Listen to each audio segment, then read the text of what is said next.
पंतप्रधान नरेंद्र मोदी पुण्यामध्ये दाखल झालेले आहेत। महायुतीच्या उमेदवारांच्या प्रचारासाठी मोदी पुण्यामध्ये आलेले आहेत। पंतप्रधान नरेंद्र मोदींची पुण्यातल्या रेसकोर्सवरती प्रचार सभा होतीये आणि थोड्याच वेळात मोदींच्या सभेला सुरुवात होईल। मुख्यमंत्री एकनाथ शिंदे, दोन्ही उपमुख्यमंत्री यांच्यासह महायुतीचे नेते इथे उपस्थित आहेत। पुणे, शिरूर, मावळ आणि बारामती लोकसभा मतदारसंघातील उमेदवार यावेळी उपस्थित राहणार आहेत। एकूण 4 लोकसभा मतदारसंघांसाठी पुण्यातली ही सभा अत्यंत महत्त्वाची मानली जाते।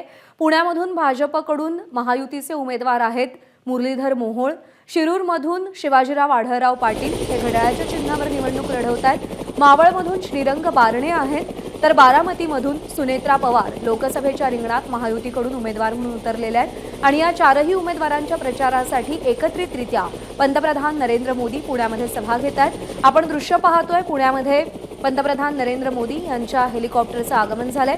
थोड्याच वेळात ते सभास्थळी पोहोचतील। पुण्यातल्या रेसकोर्सवरती ही सभा होणार आहे, रेसकोर्स मैदानावरती, आणि यावेळी महायुतीचे 4ही उमेदवार या सभेला उपस्थित असतील। रेकॉर्ड ब्रेक गर्दी या सभेला होईल असं सुद्धा सांगितलं जात आहे, असा अंदाज वर्तवला जातोय। त्यामुळे सभेचं नेमकं काय चित्र असेल याचीही उत्सुकता आहे।